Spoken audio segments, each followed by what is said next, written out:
Ratusan pengungsi Rohingya turun ke jalan di Pekanbaru Riau. Mereka bukan menuntut kekuasaan, bukan pula menuntut kemewahan, tapi menuntut satu hal yang sangat mendasar, hidup yang layak. Apa yang sebenarnya terjadi? Mengapa mereka berani melakukan aksi demo di negeri yang selama ini mereka anggap tempat perlindungan?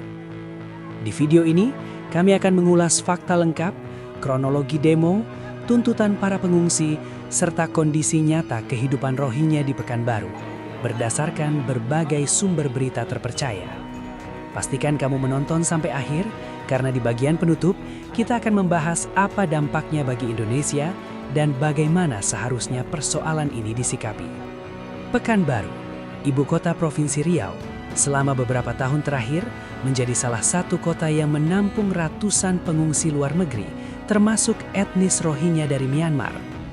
Mereka adalah korban konflik berkepanjangan, diskriminasi dan kekerasan etnis di negara asalnya.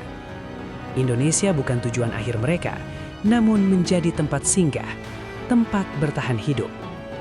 Namun seiring waktu, kehidupan sebagai pengungsi di Pekanbaru tidak semakin mudah.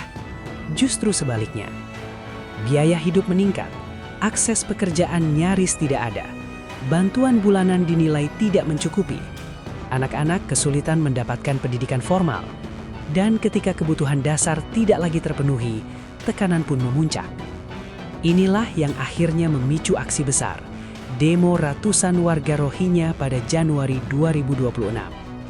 Pada Senin, 19 Januari 2026, ratusan pengungsi Rohingya menggelar aksi unjuk rasa di depan kantor International Organization for Migration atau IOM di Pekanbaru. Aksi ini diikuti oleh pria, wanita, hingga anak-anak. Mereka membawa poster dan spanduk berisi tuntutan hidup layak.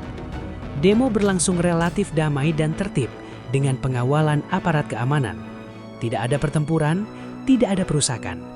Para pengungsi menyampaikan aspirasi mereka secara langsung, sebagian menggunakan bahasa Indonesia yang telah mereka pelajari selama tinggal di Pekanbaru.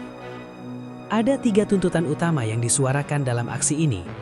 Para pengungsi menyebut bantuan bulanan yang mereka terima saat ini berkisar sekitar 1 juta rupiah untuk individu hingga 2,3 juta rupiah untuk keluarga tertentu.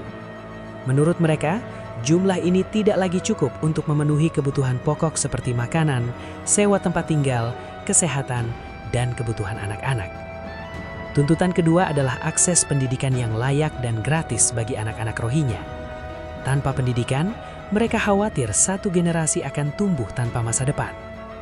Selain itu, mereka menuntut akses layanan medis yang lebih baik dan kondisi tempat tinggal yang manusiawi. Saat ini, ratusan pengungsi Rohingya tersebar di beberapa titik di Pekanbaru. Pemerintah Kota Pekanbaru sendiri menilai kota ini tidak ideal untuk menampung pengungsi dalam jangka panjang. Karena itu, muncul rencana relokasi ke wilayah Palas, Rumbai Barat, agar lebih terpusat dan mengurangi potensi konflik sosial. Namun hingga kini, relokasi tersebut masih menunggu persetujuan lembaga internasional seperti IOM. Di sisi lain, sebagian masyarakat lokal juga mulai merasa resah, sehingga persoalan ini menjadi isu kemanusiaan sekaligus isu sosial. Demo ini bukan sekedar tuntutan uang, ini adalah teriakan hidup dari manusia yang terjebak antara konflik, keterbatasan hukum, dan ketidakpastian masa depan. Bagi pengungsi Rohingya, aksi ini adalah upaya terakhir untuk didengar.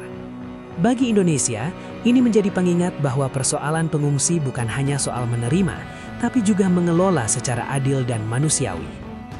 Ratusan warga Rohingya di Pekanbaru telah menyuarakan harapan mereka. Kini pertanyaannya, apakah suara itu benar-benar didengar dan solusi seperti apa yang paling adil bagi semua pihak? Jika kamu merasa video ini penting, jangan lupa like, subscribe, dan bagikan agar lebih banyak orang memahami persoalan ini dari sisi kemanusiaan. Tulis pendapatmu di kolom komentar. Menurut kamu, bagaimana seharusnya Indonesia menyikapi isu pengungsi Rohingya? Terima kasih sudah menonton. Sampai jumpa di video berikutnya.